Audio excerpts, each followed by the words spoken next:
Well, growing up, I was a big fan of the old Twilight Zone television show.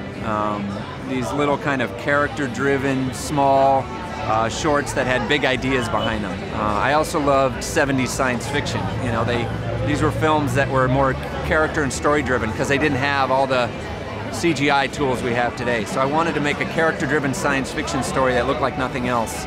And I wrote this short story 8 years ago, developed it as a graphic novel for a few years, and then ultimately turned it into the film you see today.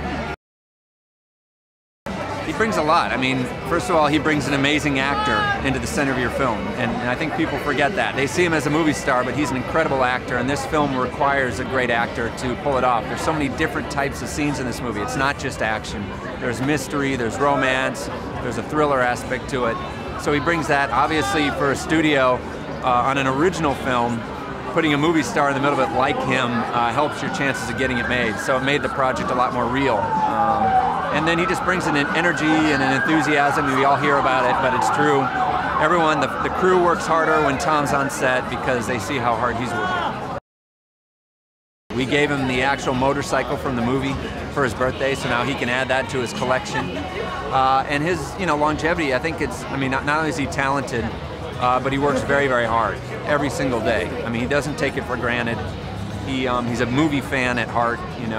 He got jobs as a young kid just so he could buy his own movie ticket, and he still watches movies that way, like a fan. So I think that's why, his career's lasted so long.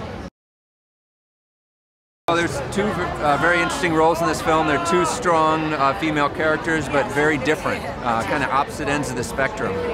Victoria, played by Andrea Riseborough, is kind of a by-the-book rules follower who is Tom's partner in the mission to kind of extract Earth's resources.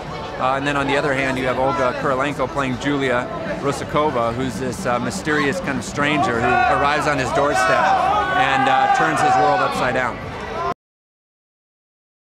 People who like mysteries, thrillers, I think are going to love the twists and turns in this movie. They're going to hopefully see visuals that they haven't seen before, go to landscapes they haven't seen before. We shot on location in Iceland. I think it's a big screen movie experience. We shot it in order for it to look best on the big screen, so I recommend people see it in IMAX if they can, or the biggest screen they live near, with great sound system. We got great music from M83 in the movie, so I'm really excited about it.